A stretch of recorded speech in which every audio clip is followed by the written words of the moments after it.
Are we back? Let me know if you can hear me, Octobit.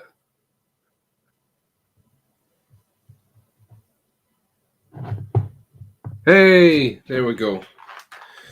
And you will have completely missed the big speech I just made about how our stream was interrupted yesterday by technical problems. But we're here. At least the internet is working. It was sound this time that let us down. So, welcome, Jagger Mage, Jagger Mage. We'll go with Jagger Mage. Welcome to the stream. Painting a brutal effigy today. So I'm just going to try and rattle through the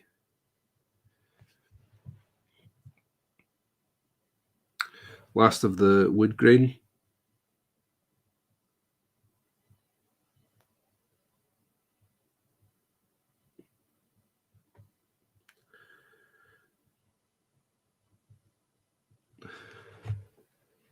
All good, play Wyrd. Not a problem. I know you can be pretty busy there, so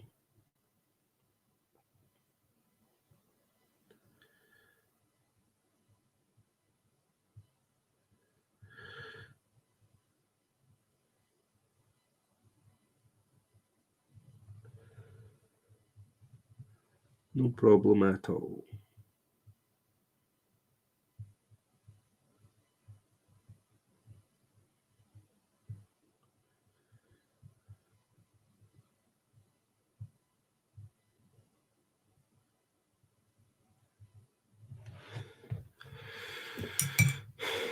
So we're just drawing in this wood grain, giving the pine box a bit more definition.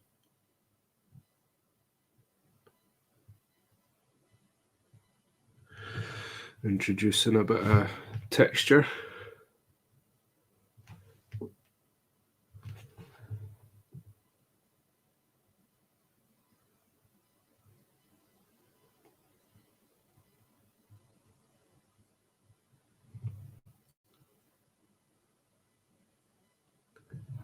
I feel like knowing how to paint wood texture is particularly useful if you are painting stuff from Malifaux. Given the time period now. A lot of wooden structures and things kicking about. Not to mention gun stocks and things like that. It's just good to know how to do it.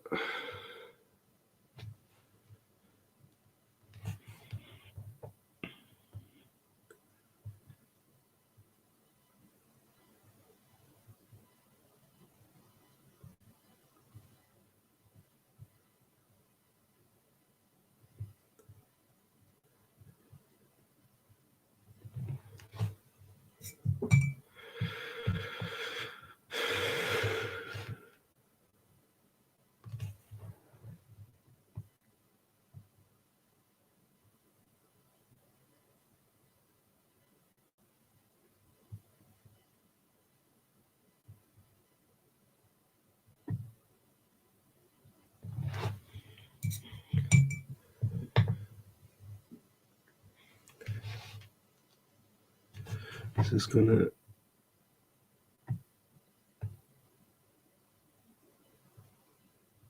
quite a subtle effect, but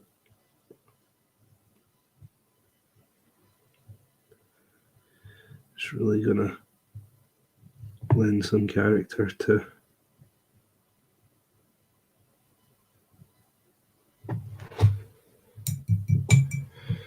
the brutal effigy when he's all done and dusted.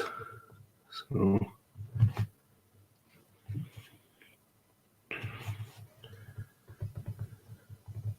it's got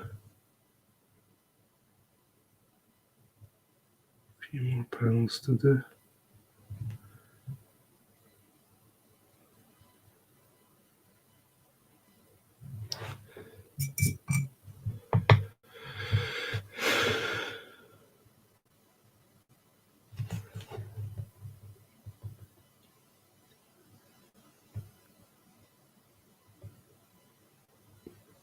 Remember and let me know in the chat if you're painting along,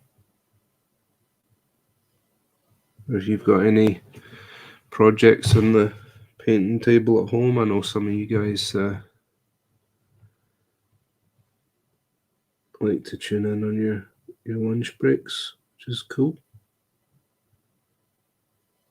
So,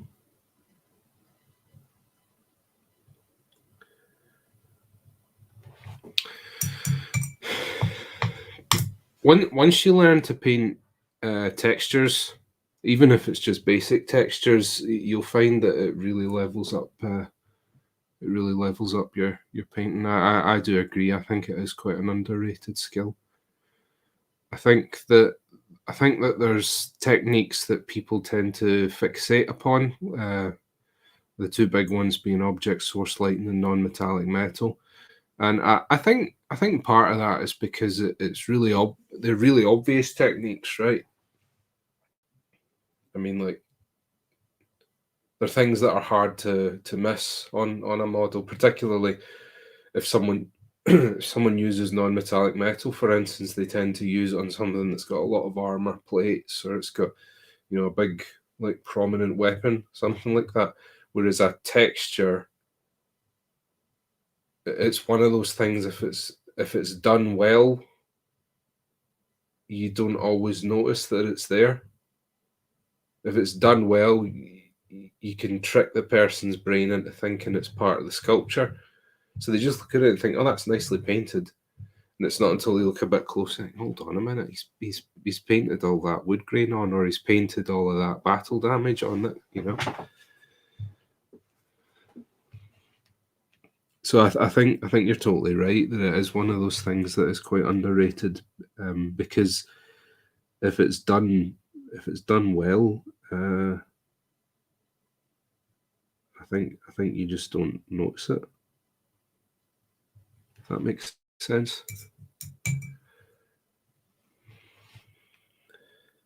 Oops. Too much water there.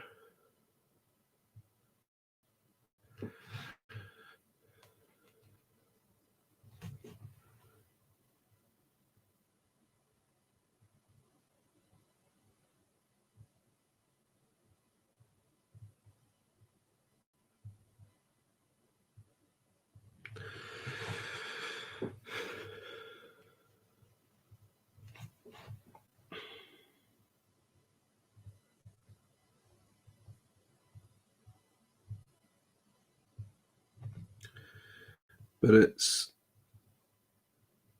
I mean, like I was saying yesterday, I think that if you're wanting to, I mean, because I think if you were to, like, ask most people what makes a good miniature, I think most people would say contrast.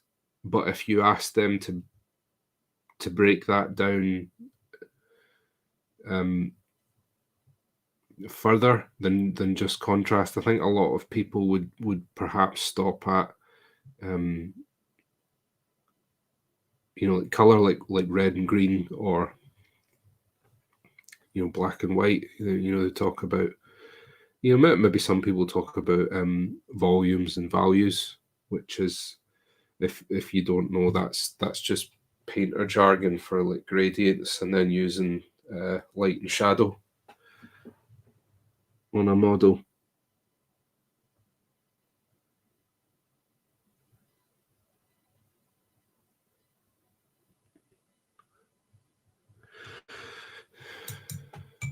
But, like, the reason we use contrast is because it makes the model read better, right? It makes it more interesting to look at, and there's lots of different ways that we can get contrast.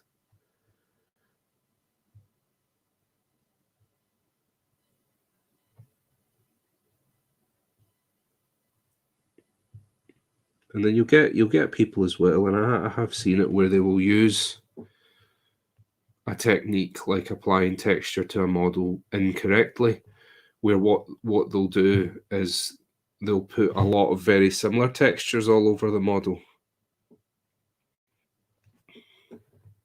and then it means all of those details just kind of become white noise, become a little bit lost.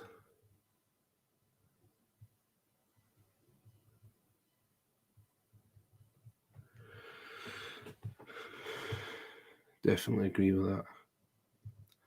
A lot of people rely on the sculpt for details, which is fine. You can add in stuff, other textures.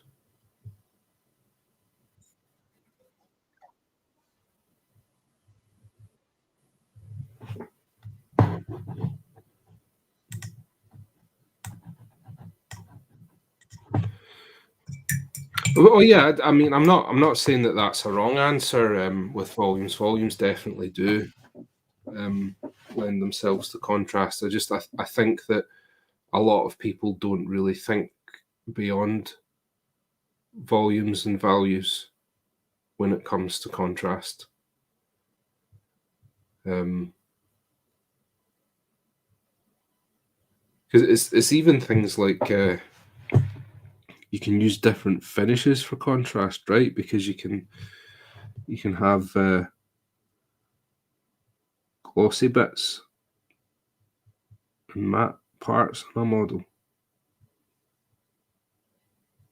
It's one of the reasons that like so many of us like weathering powder so much, right? Because it's a great way of bringing contrast onto that base because you get a really, really matte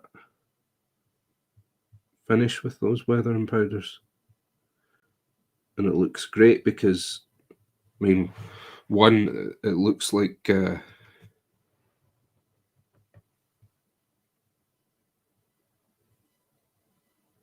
looks like dirt, right? So that's cool.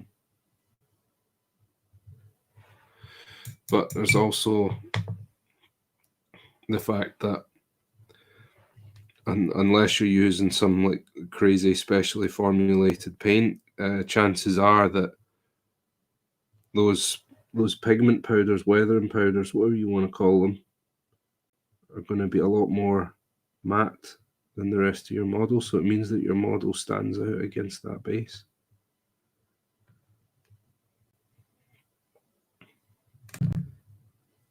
Same again, like if you've got like a sort of gross bit on your model, like maybe like a zombie. Oh, excuse me.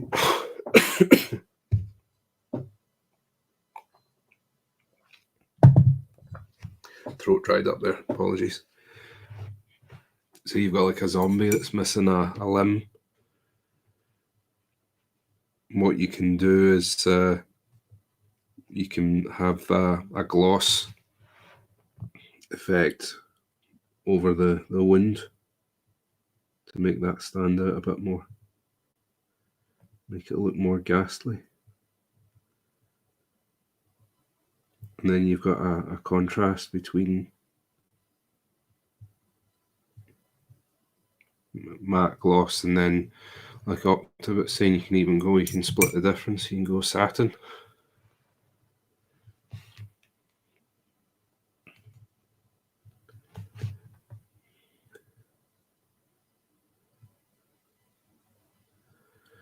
Yeah, so there's all sorts of crazy things you can do to make your models pop that little bit more. It's not restricted to use of colour, although obviously use of colour is a big deal.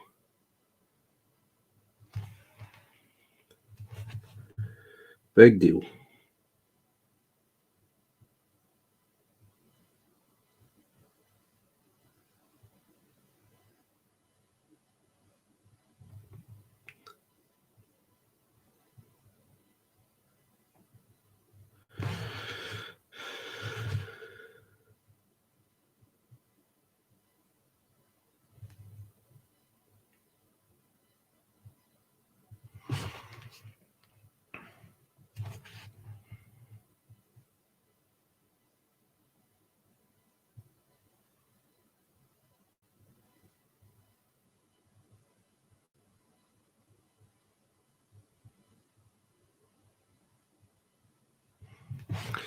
And a little bit of wave in the wood grain there helps to make it look more natural.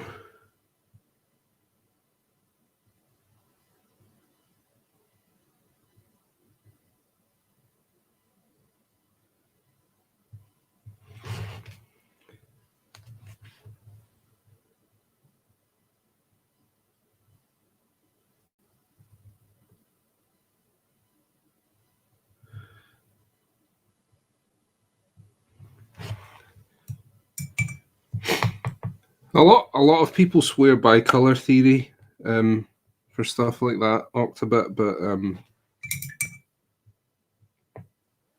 I honestly think experimenting is the best way to come up with interesting color schemes. I mean, color theory can sometimes help, but color theory is by no means perfect either. It's not going to give you all the answers.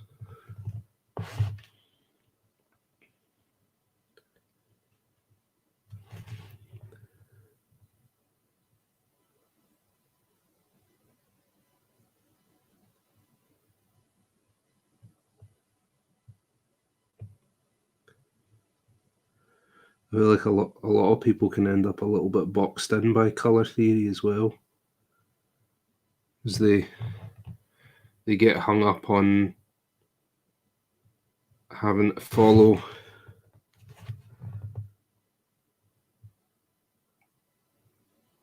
what color theory says they should do rather than just what looks cool. Because you do get, I can't think of any off the top of my head right enough, but you do get plenty of color schemes that buck the color theory trend. I mean, you look outside your door, look at a lot of animals, a lot of crazy looking animals out there, and they still look cool, but they don't necessarily neatly conform to the tenets of color theory. So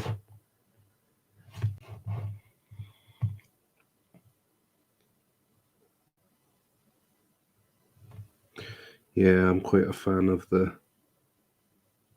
of purple and red together.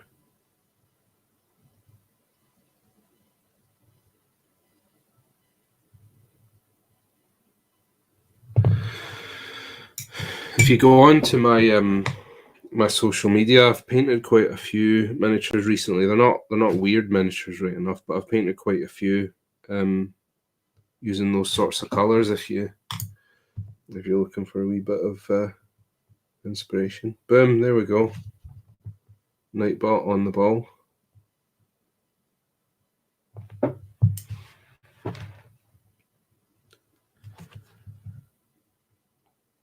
You can have a little look on my Insta. You'll see some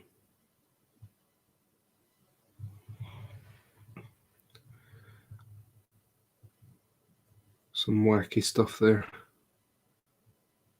Nah, not really. I don't really paint wacky stuff. But the particular those two particular colours that you're talking about, Octobit, there's quite a few models that I've done recently using that kind of colour scheme. So have a browse. You might find something of use there. Oh yeah. Sammy was good fun.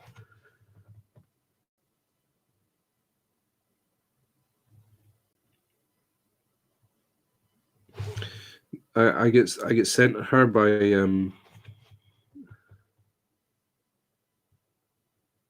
the folks at Wyrd Games to paint up. And you know, the thing about that is she's It's probably not a miniature that I would normally have picked up for myself, but I got to try out some interesting colour combinations I probably wouldn't have ordinarily, so it's always something that's a little worthwhile doing, is picking up something that's maybe a bit removed from what you would normally do and having a tinker with that. It's a good way to expand your repertoire. A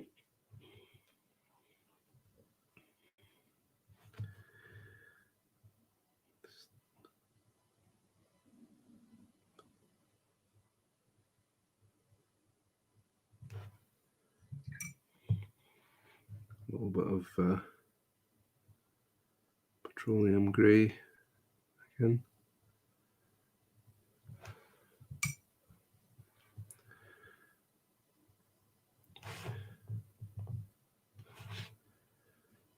I quite like the darker border on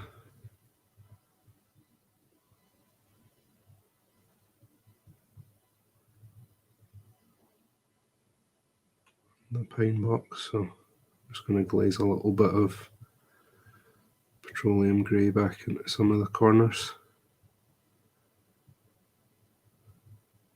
like so.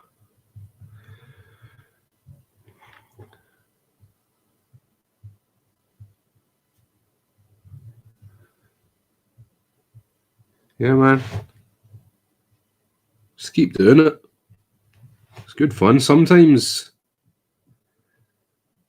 I don't know about you, but this has happened to me with quite a few things where there's something that I'm really looking forward to painting that ends up becoming a bit of a chore. And because I'm a commission painter, I do very often end up painting things for other people. So there was, like I've had a few things where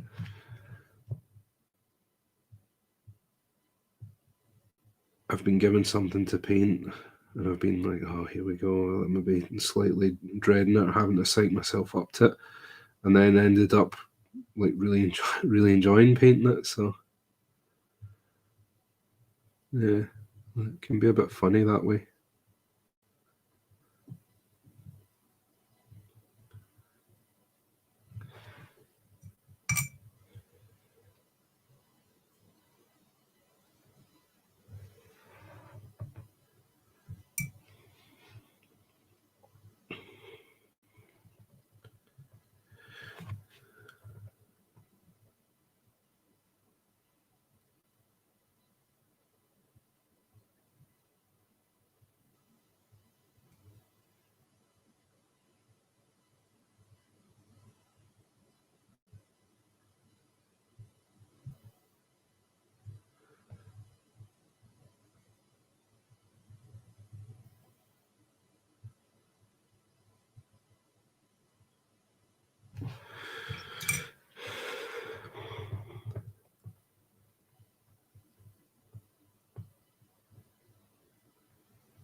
There we go.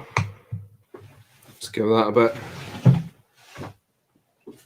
of a hair dry.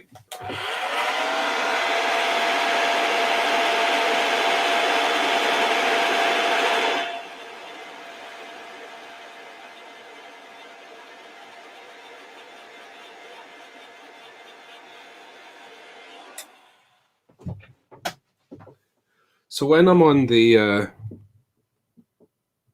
Play Wyrd stream, I like to take my time with things a little bit, show off some weird and wacky techniques. But when I'm doing commissions, the airbrush is very often quite heavily involved, because although although I like to use some unusual techniques on the Play Wyrd stream, I don't like the idea of using the airbrush too much. I know. Trent, Big Deno, he does some great stuff with airbrush. He's a lot quicker with the airbrush than me. But I don't know. Like I'll maybe do some airbrush stuff in the future. But from what I've heard, whenever you do talk about airbrushes in tutorial and tutorial adjacent things, it tends to a lot of people tend to shut off from it. I get it, because it's quite a steep learning curve, and it's also some quite expensive equipment, rather. You can get some decent, like reasonably affordable airbrushes, but it's a good compressor will set you back. So I do understand it, but you got a learning curve there too.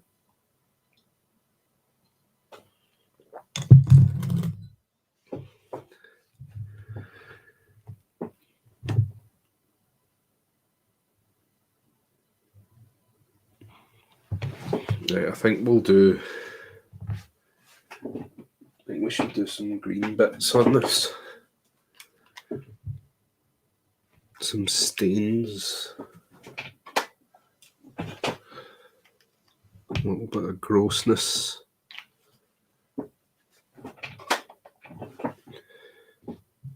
The trick with doing anything like staining, weathering, it's very much less is more. A lot of people can go quite overboard with them. In fact, actually, I've forgotten I've not done the nails on the box, so let's quickly do them.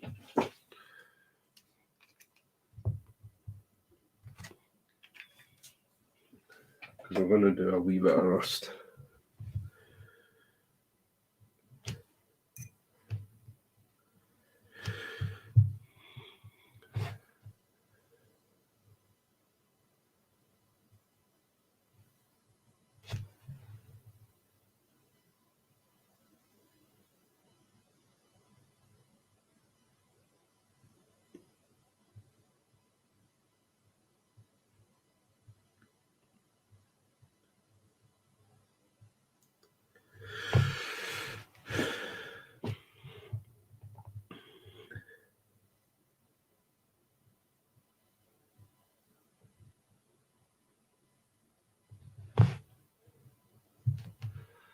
Oh, look, see what a difference it makes just doing something as simple as putting the nails on.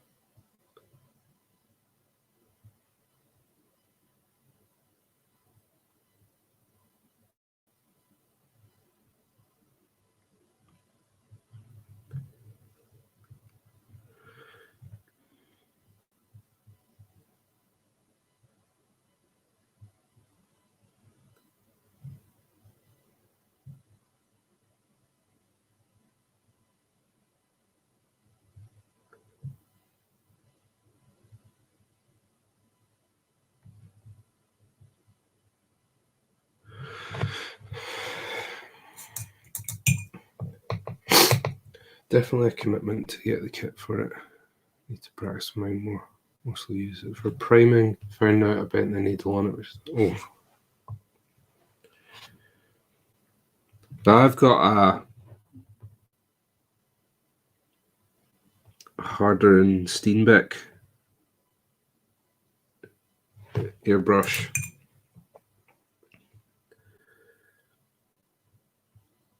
And the needles for that cost £40 each. So the idea of bending a needle for that can set you back with an airbrush for sure, especially if it's a fancy airbrush.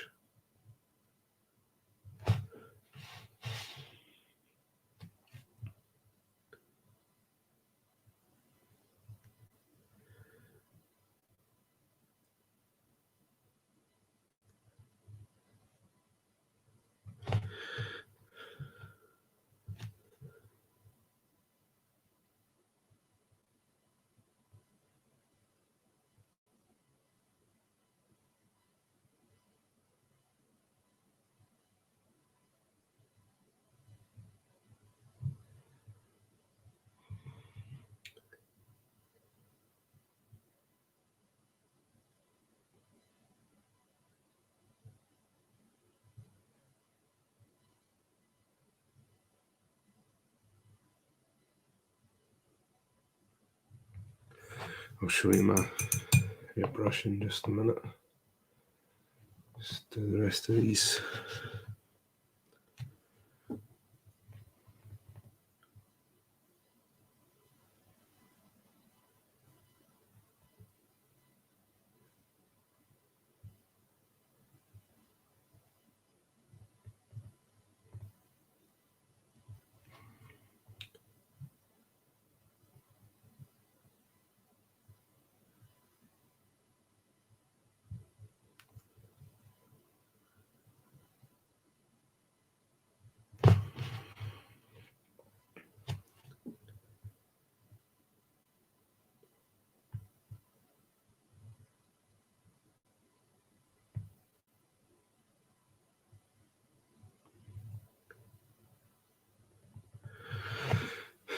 I don't think Badger airbrushes are as readily available over here. You can get cheaper airbrushes than this one I've got, but this is the one I use. It needs a bit of a clean actually. So Infinity CR Plus.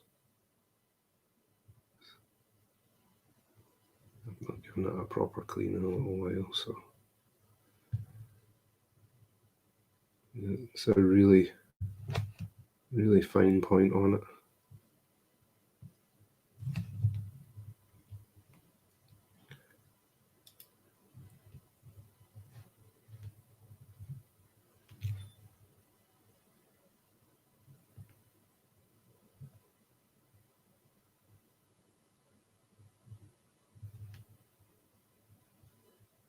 So you can do some really precise work with this.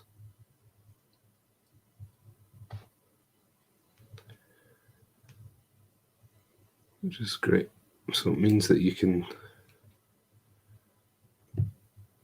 do some really quick blends and highlights as well if you're precise enough. It's all about that trigger control. It's a really, really responsive trigger as well, which is great. Yeah, that's what I use.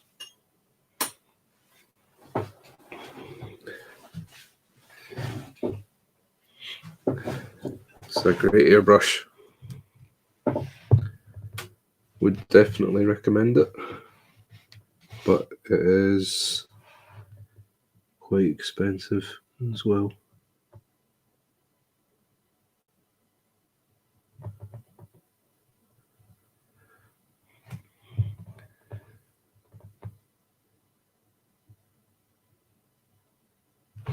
I think it's good to because I'm actually looking at picking up another airbrush. It'll be a much cheaper one than that though, because the reason is that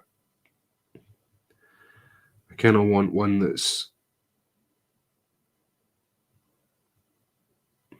just going to be a bit of a workhorse.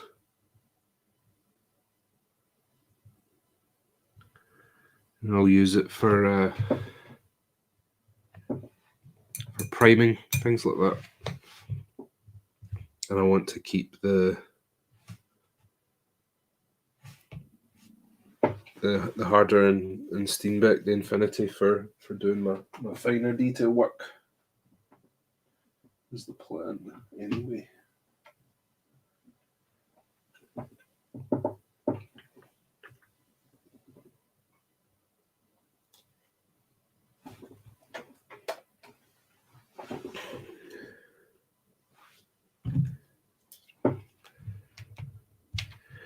They are excellent airbrushes though, so if you do decide to get one,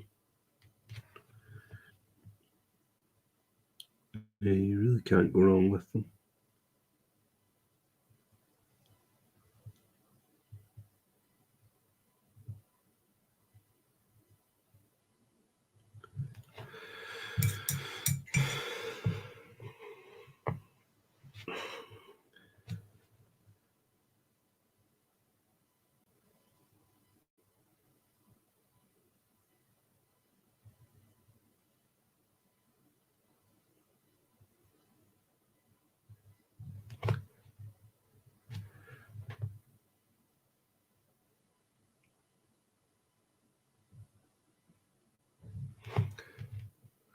the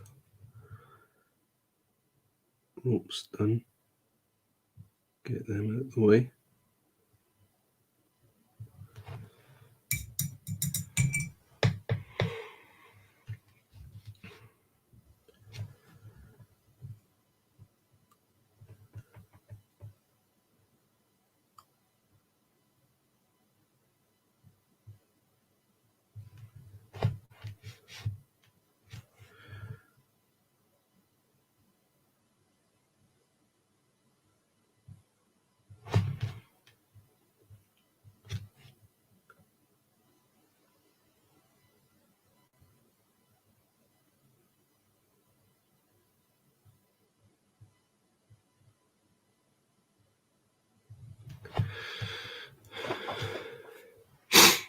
Oh, goodness. Do apologise for the sniffles, guys.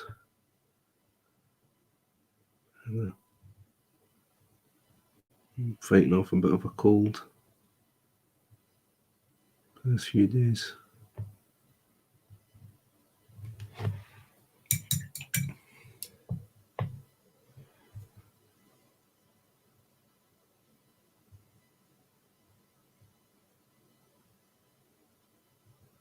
Oh, see that the infinity is really easy to take apart and put back together. Really easy to maintain, which is great. So the one that I've been looking at is it's an AK Interactive branded brush. It's €42, and it was Jose Da Vinci did a video about it recently for his YouTube channel. He was talking about it, so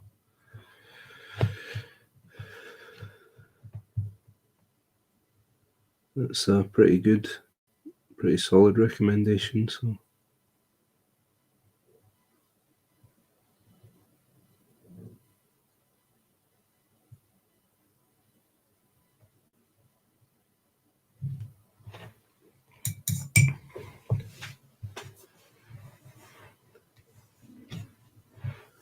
I'll probably mute those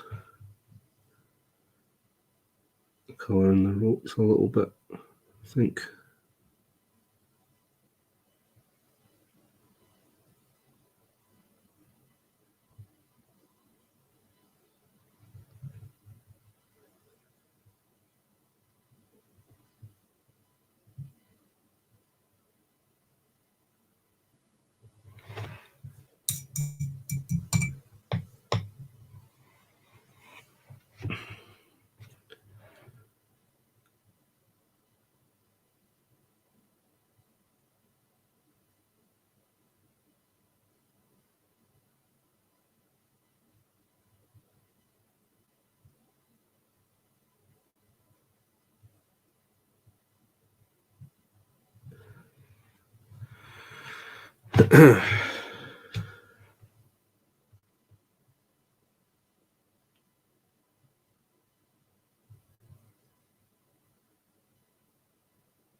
Let's quickly do the ropes on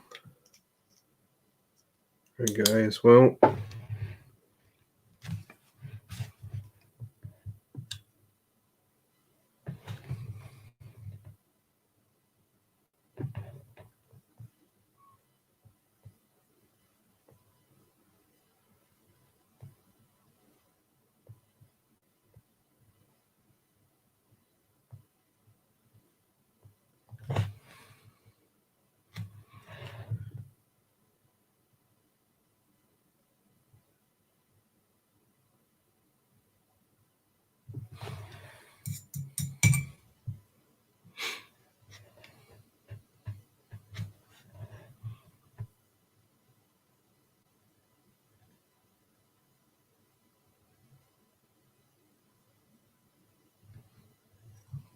The colour I'm using for the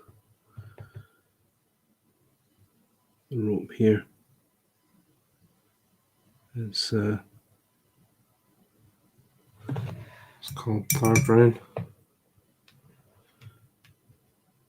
which is basically a sort of beige colour.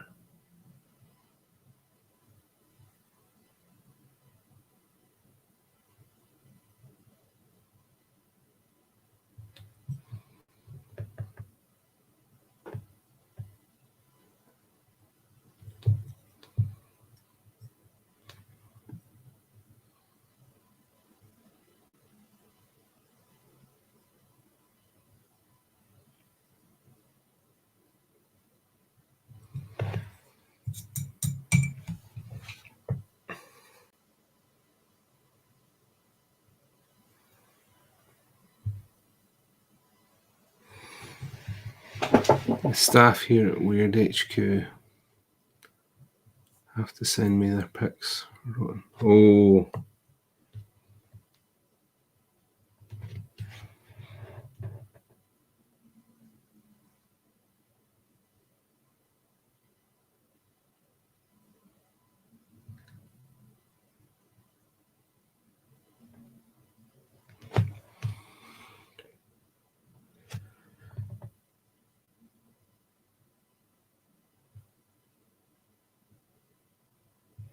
the brutal thing about judging a painting competition, and I've heard this from one of the guys that judges the painting at Salute, is that what it amounts to is whittling down until you have the best stuff left, and then you have to sit and pick faults with it, which is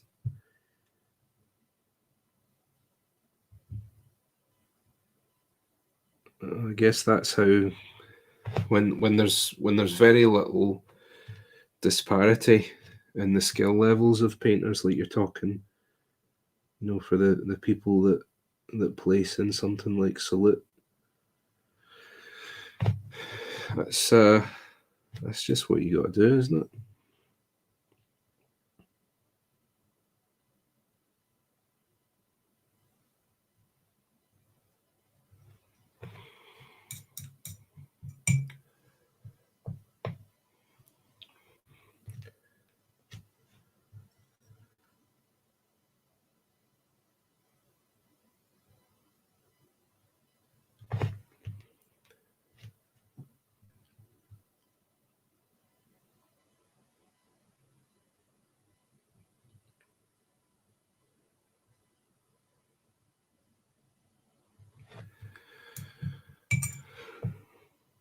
Just getting a nice even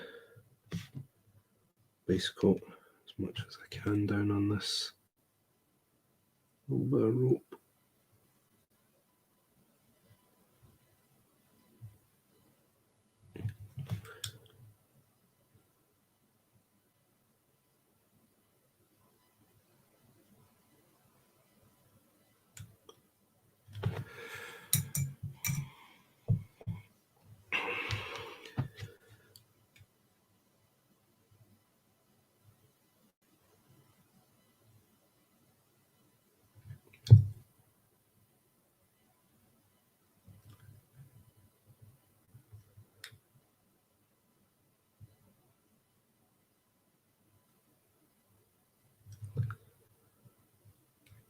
We'll do a little bit of shading and highlighting on that.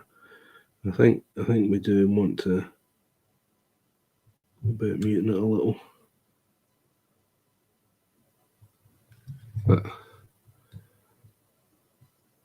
and that'll match up nicely with. Hello, McBluff. Thank you for joining us. Pull up a pew, make yourself comfortable.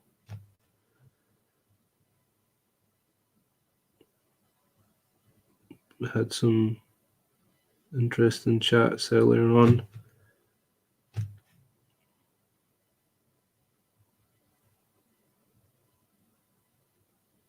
About texture and different ways of introducing contrast to your models.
There we go.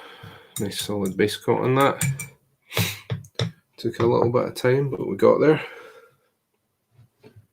So back to what we were doing. A little bit of weathering. So I'm going to do glaze a little bit of green.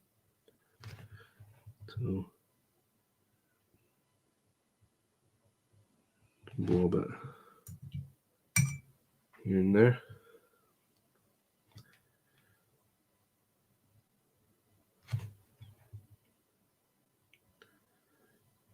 Make it look like it's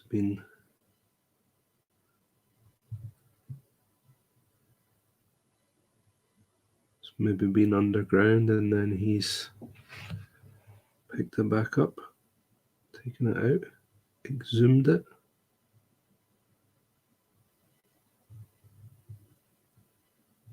Yeah. Just little subtle splashes of colour like that.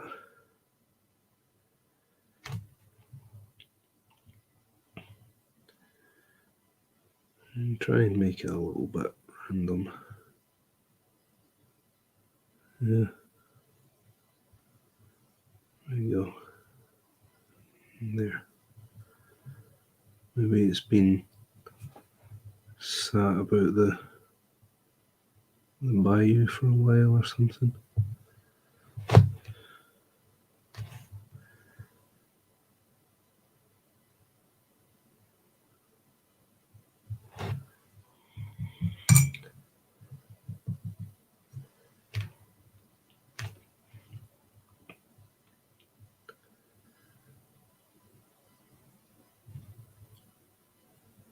It's nice and subtle like that. Yeah.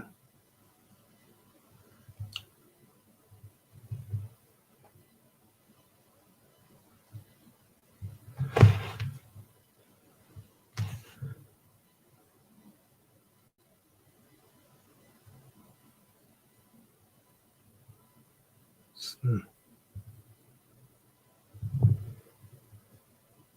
like a little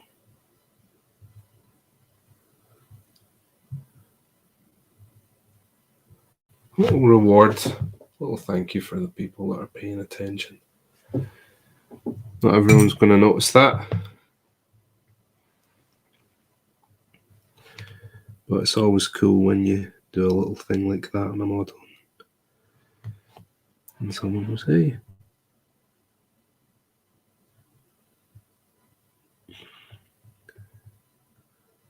so that you put that in there.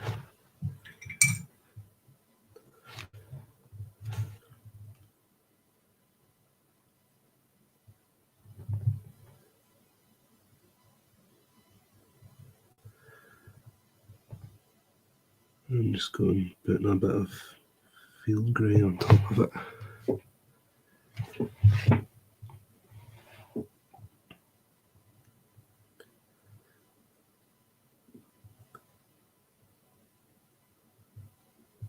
Yeah, we're getting there, aren't we?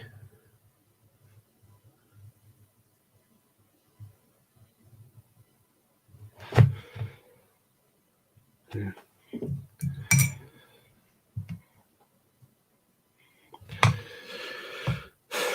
I think nice creepy little touch.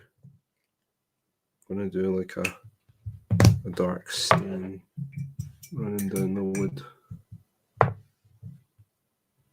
Just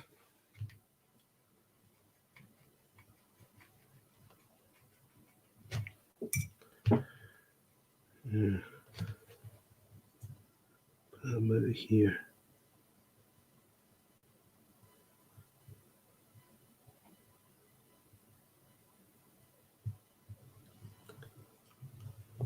Like that.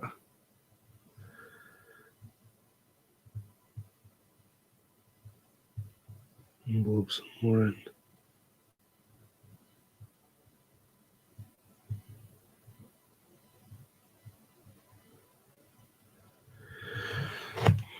Yeah.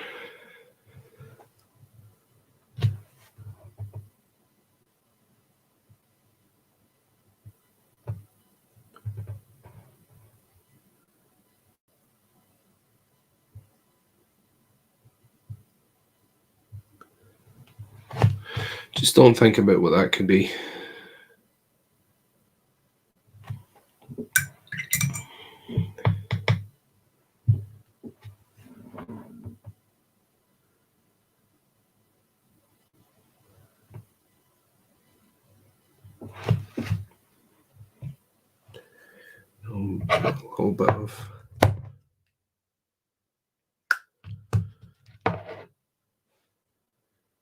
A little bit of a hint.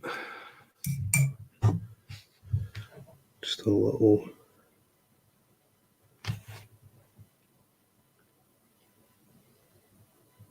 splash of colour on it.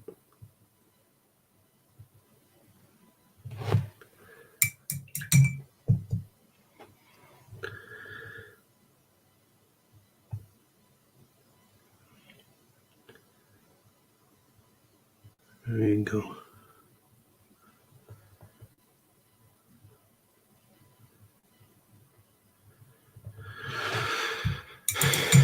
Lovely gross stain on it. And then you do a little bit of rust on the nails. So the key to making the rust look good is to be a little bit random with it actually. So I'm not going to put it on all of the get you there. And then we'll do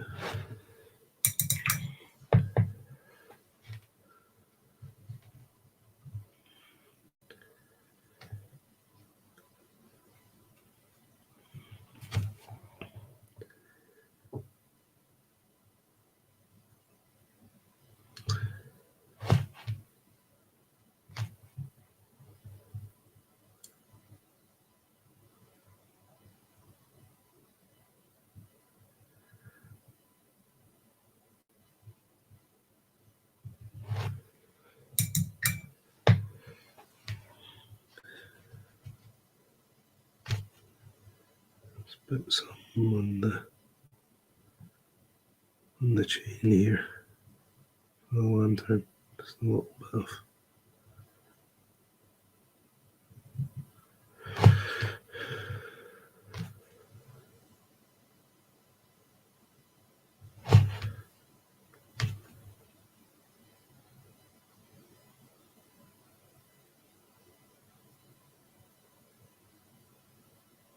And you can vary the intensity on the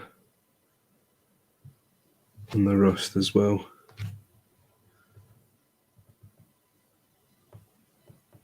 So it's pretty strong around there. It's kind of light here. And it's strong down here again.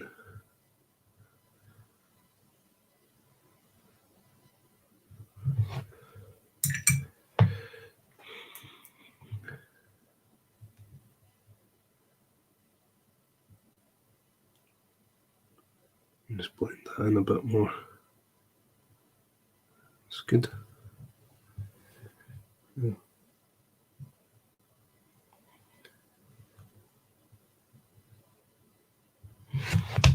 And then after that,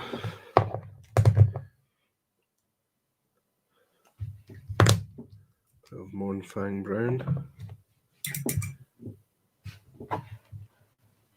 And then we're going to go back over those areas and just blob that in.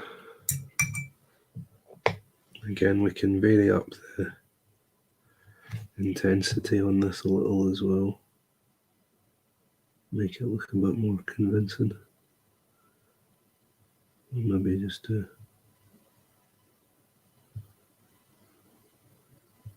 around the bottom there.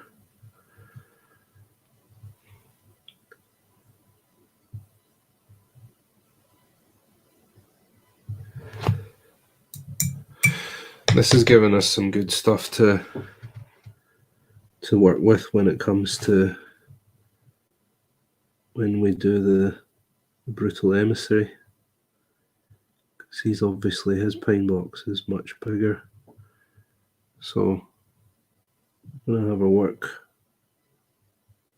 cut out for us on that. Making that look good. But we've got a lot of good material here.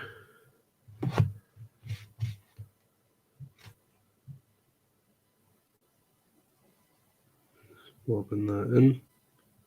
Bobbing that in. Like that. There. That's obviously a very small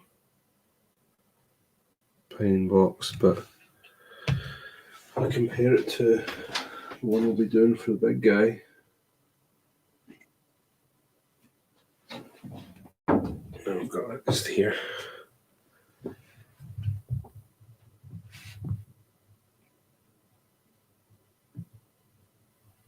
But we've got the difference is we've got the chains and the iron bars on this one. The one on the right, so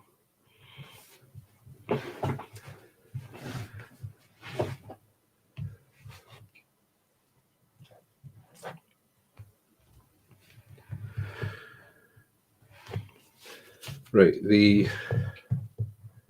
oops.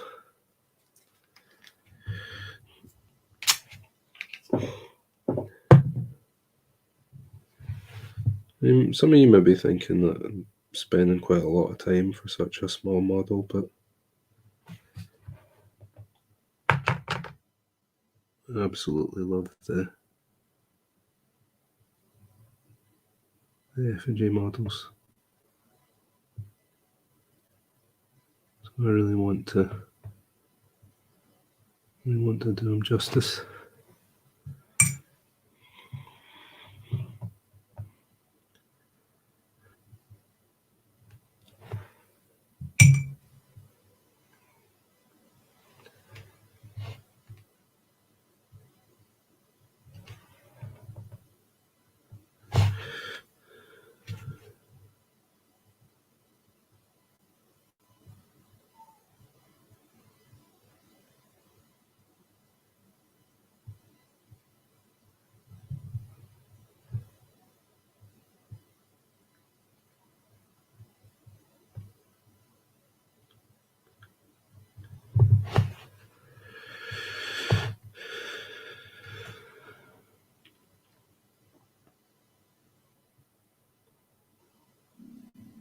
Doing a little bit of a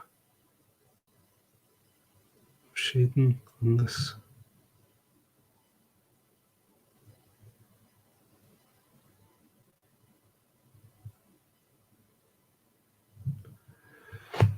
Yeah. Oh, nice. What kind of gaming mat did you go for?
There we go. It's looking more the part now. Oh, Deep Cut Studios, yeah. Oh, that's cool. Save you quite a bit of time, I imagine.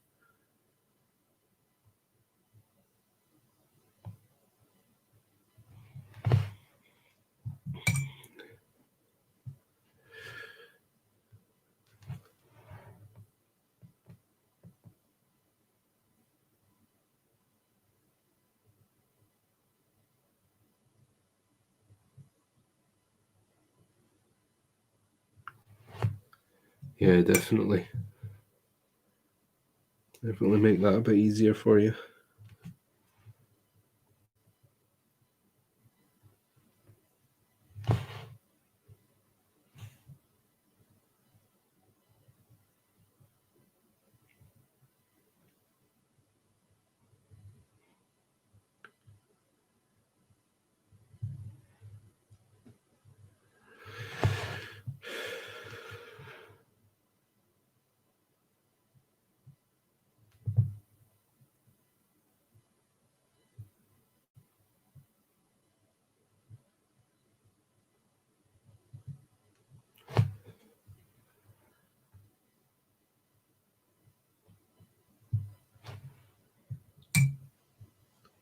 A bit heavy there.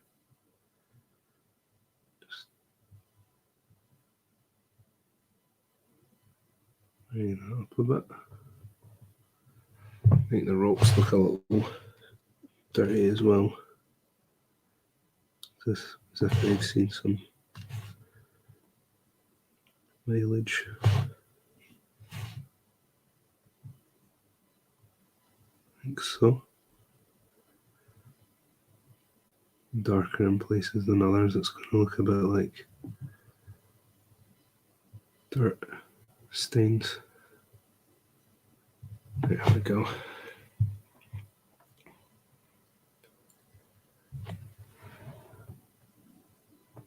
Again, just like not being too finesse with that, I'm just blobbing that on in there.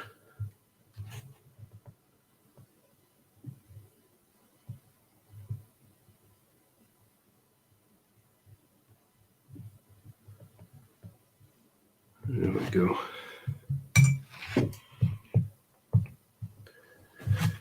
Right, that's good so far. Now we need to do the lantern.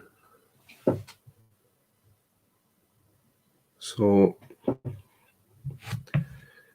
I'm actually going to have a quick look online for a reference image.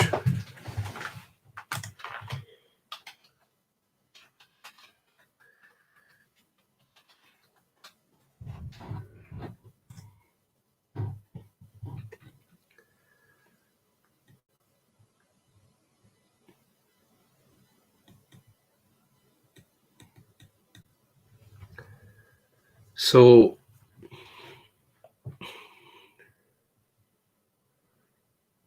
I kind of like, I'm seeing a lot of these where it's sort of black color with a lot of rust and dirt on it. I think something like that will look cool. And then have a dull light in the middle of it.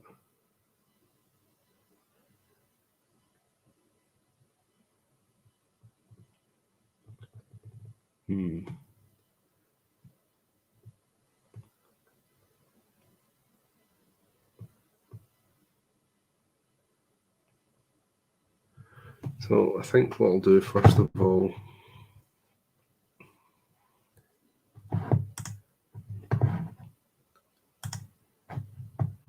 is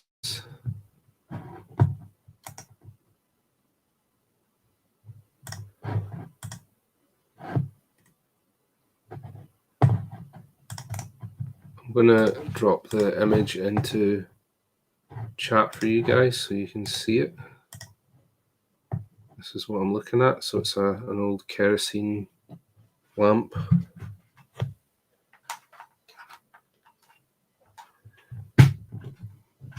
that's roughly what I'm thinking of doing. So it's going to be sort of a soft red glow, an orangey red glow, and then the lamp itself is going to be quite distressed. So I'm actually going to use petroleum grey for that because it's actually going to help harmonise the colours a bit more as well.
I'm going to try and make the glow quite dull because we don't want it pulling focus away from our guy too much. We don't want it pulling focus away from him at all. We want his eyes to be the focal point. But we also want him to have atmosphere, so that's why we're doing this.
I'm going to take some Aldebaran red.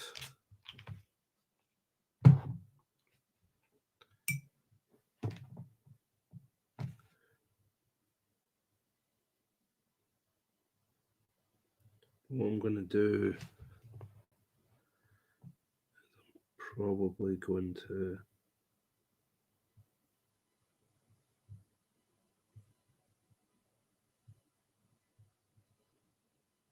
do something a little bit like this.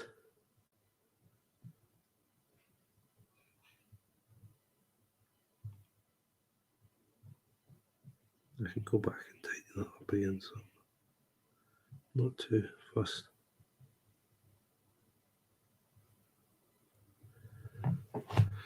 So I'm not going all the way up. I want it to be quite dull.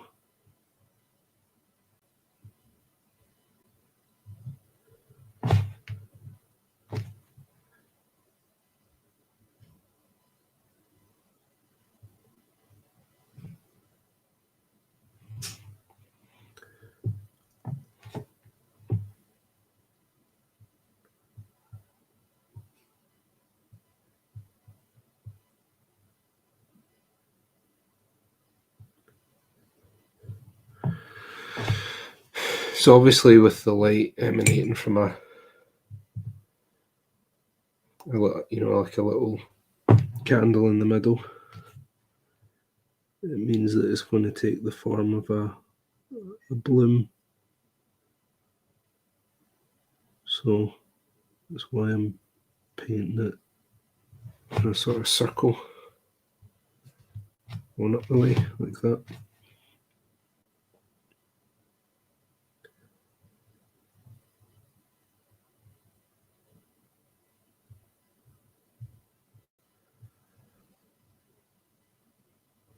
There we go.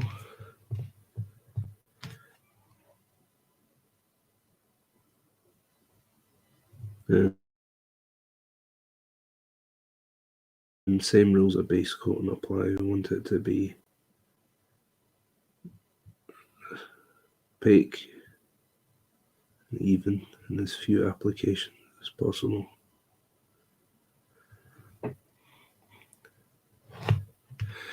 Yeah, I figure it's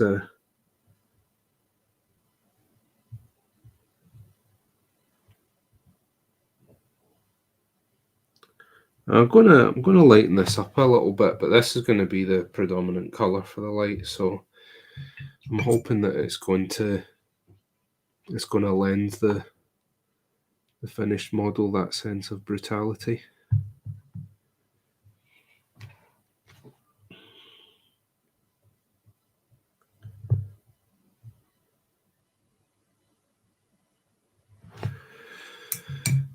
That's the plan anyway.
Let's just cheers Octobit. Thanks for stopping by again. Always appreciated.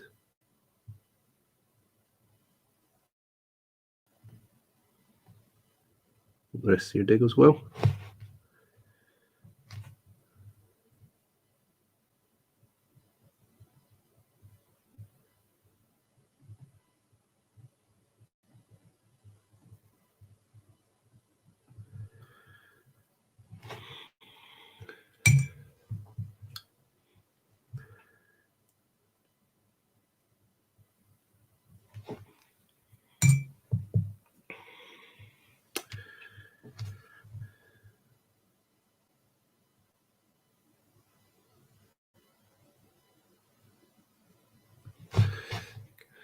Key to convincing OSL is the C word, contrast. A lot of the time people are too fixated upon making their light source bright, when in actual fact what you're maybe needing to do in order to make it look more like a light source is darken down around it.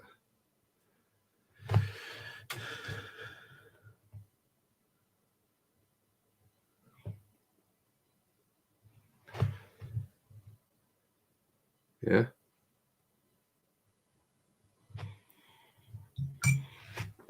Let's try that out a bit.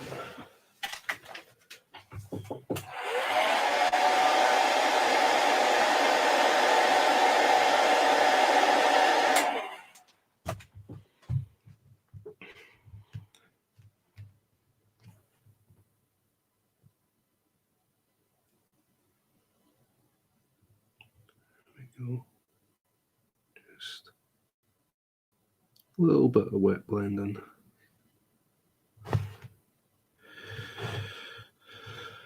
To start your day if you're in the States, and to end it if you're tuning in from Europe or the UK.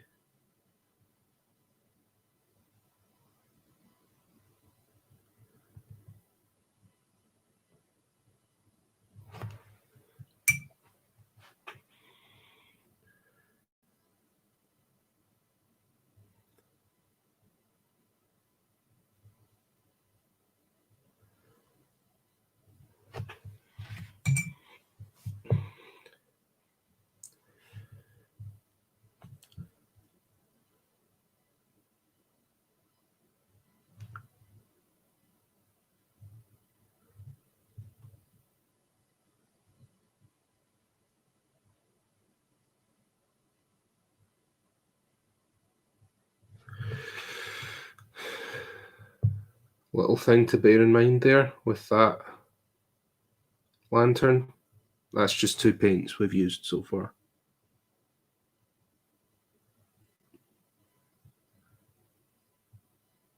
So you don't need to go crazy grabbing every paint off the shelf in order to get contrast onto your miniatures.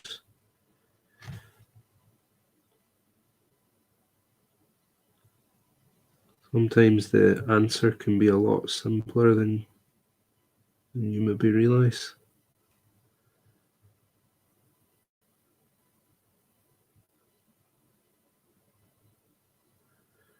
Which should be reassuring for you.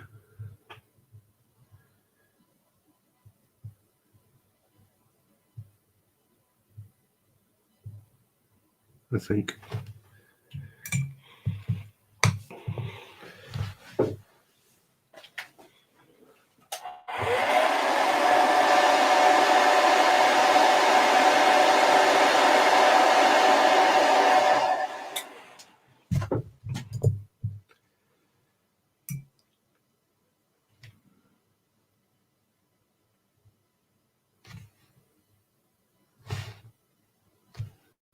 A little bit in there. Place that in.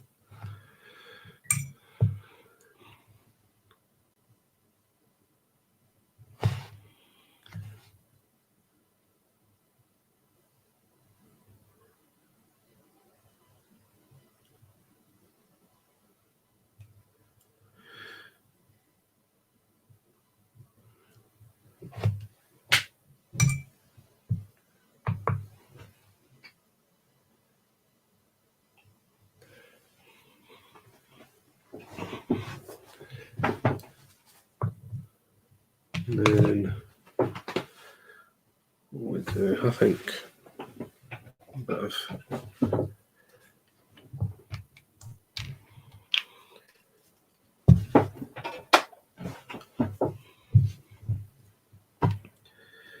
of ice yellow into our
And a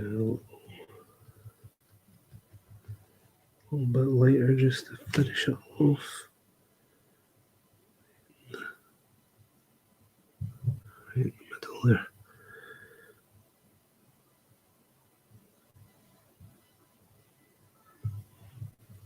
And then what we'll do is we'll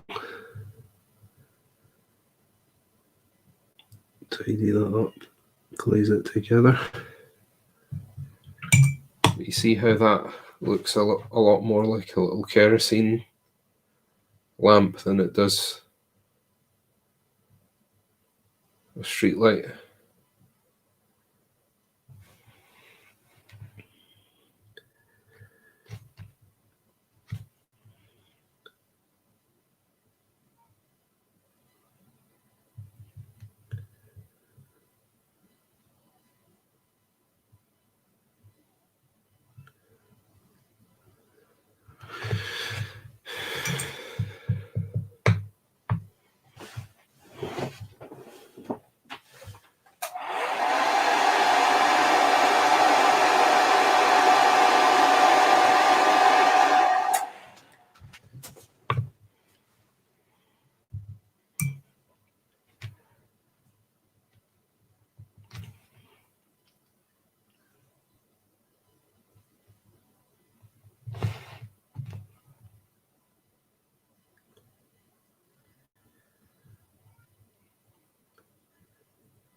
Oh, there we go.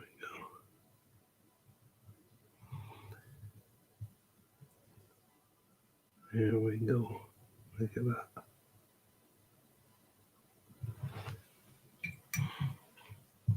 Look at that.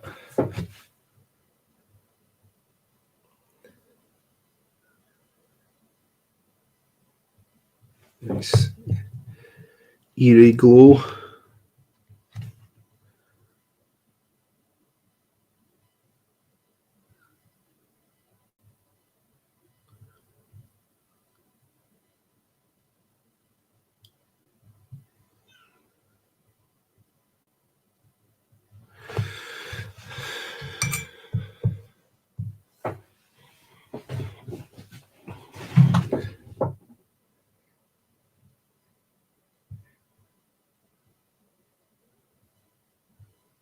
So I could probably do a little bit more glazing and tidying up just to smooth those transitions a little.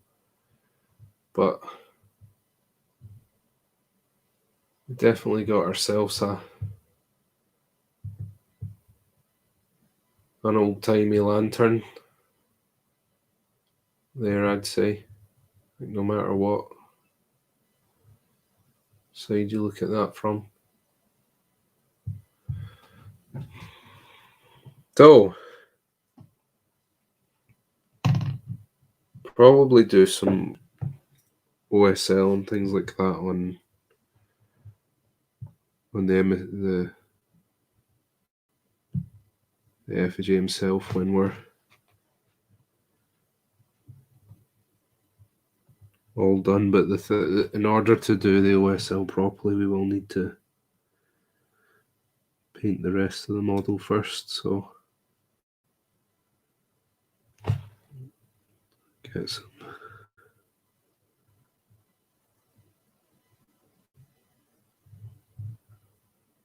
knock this colour that I've used for the rope back a little.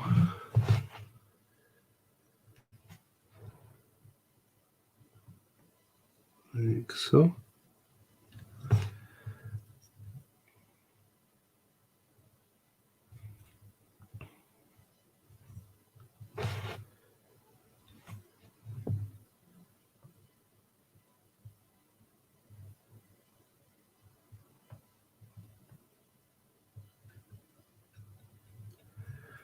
Yeah, so that's blending in a bit better than it was previously. What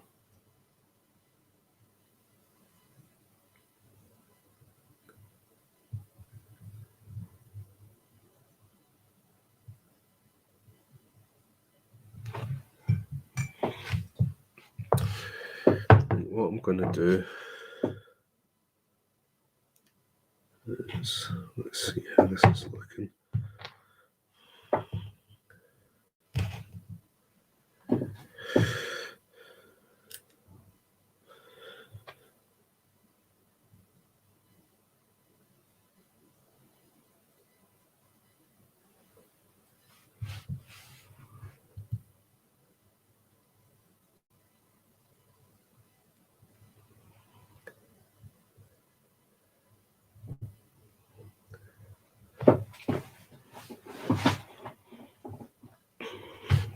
Where's his hat? Because this is one of the things that's worth remembering if you decide to ever do something in sub-assemblies, is that it's a good idea to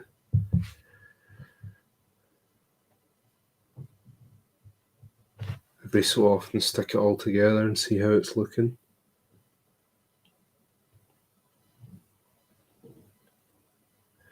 So I'm thinking I could probably do with dulling down the lantern just a little and brightening up his eye a bit.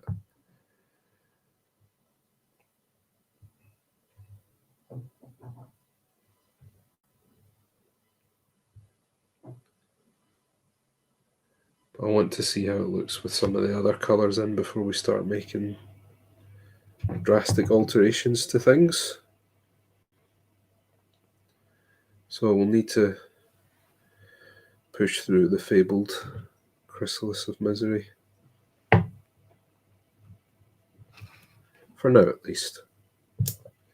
So,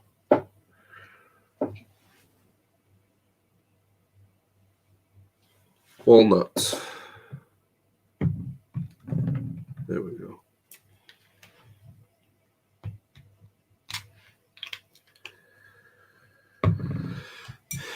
So back to doing our little scribbles across the leather.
And some more of that.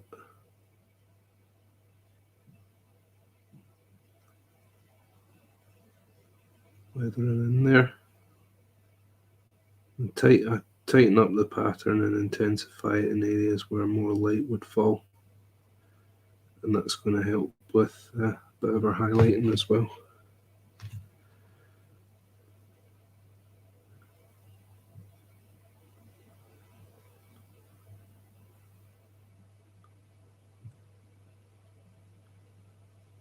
Like so.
Do bear with me just a second, guys.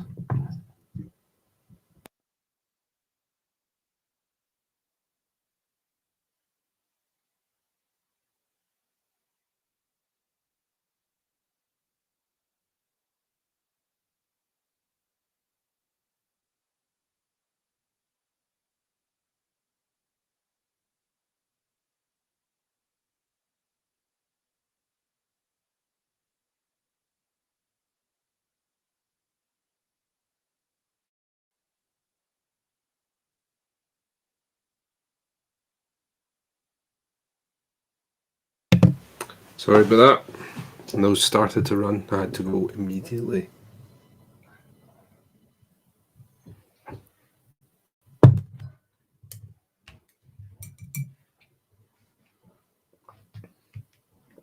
That could have been unpleasant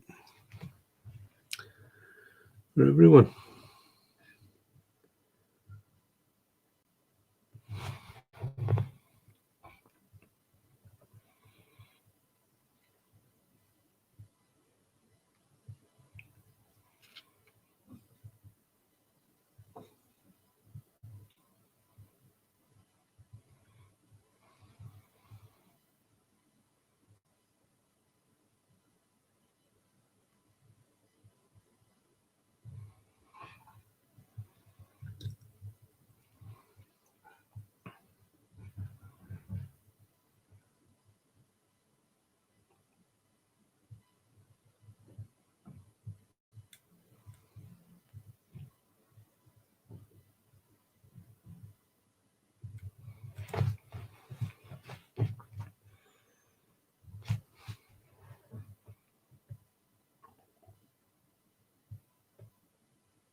A little bit more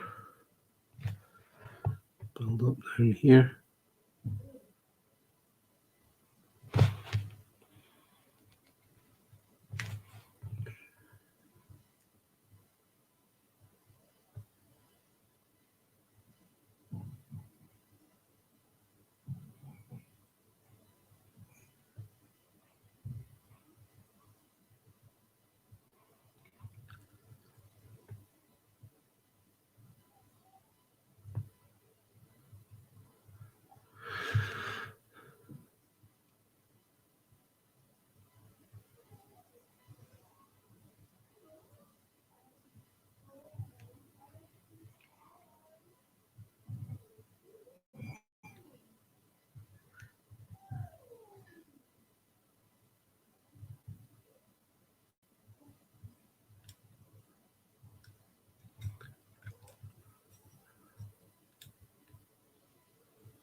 I'm not too worried about being neat at this stage because I can control some of the shading and lighting with a bit of tactical glazing.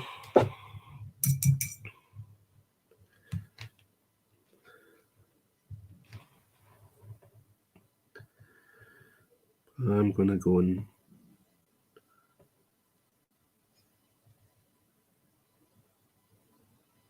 do some highlighting, strengthen some of the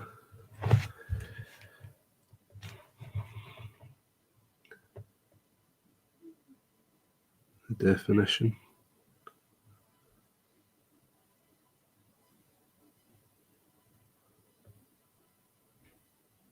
Maybe some more pronounced scratches.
Oh, sorry about that, folks.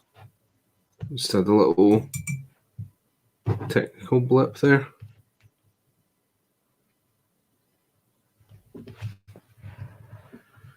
Carrying on with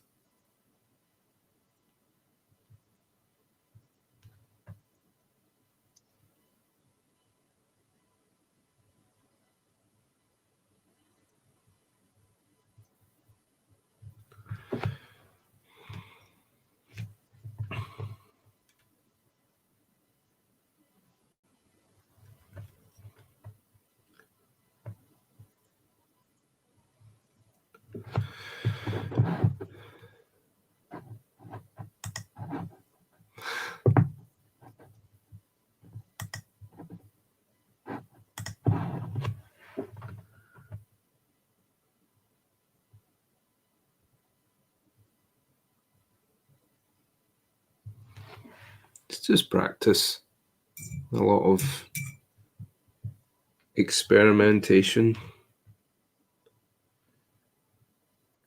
I've tried a whole bunch of different ways of painting leather before I arrived on this, so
It's very cold here today. Actually, I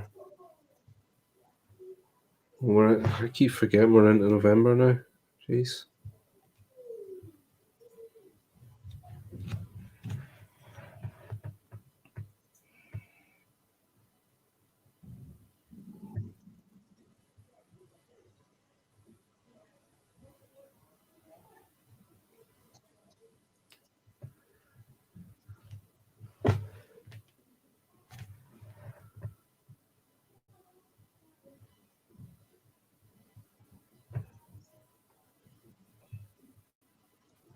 Rainy and cold's a pretty horrible combination, though.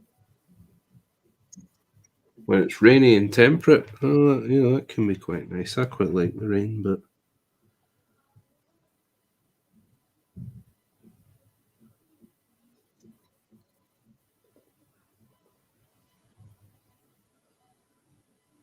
rainy and cold. Rainy, cold, and windy is the worst, though.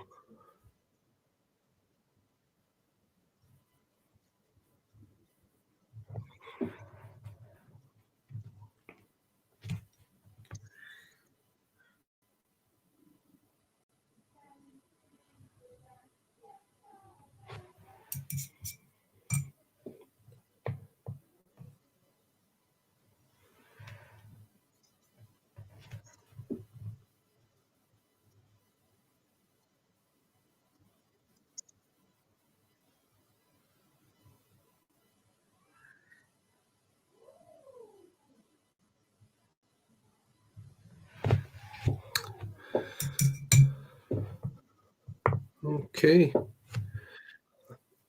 I think we're just about done for today. But as Play Weird has pointed out in chat, I will be back to my normal schedule next week, and should hopefully finish this brutal wee guy then. So we've got the pine box with the lantern is pretty much done. So it's just the effigy himself. I think probably a couple more will do it. Might do some more work on him off stream, just so you're not watching me paint hundreds of scratches onto him over and over. But there we go. Yeah, I think that is all from me for this week. I believe Doug, aka Guslado, will be around later on painting something. I'm not sure what he's up to at the moment, but be sure to check him out, and I will see you next week, Monday, my usual time. All right, guys, thanks for stopping by, and I will see you later. Bye-bye.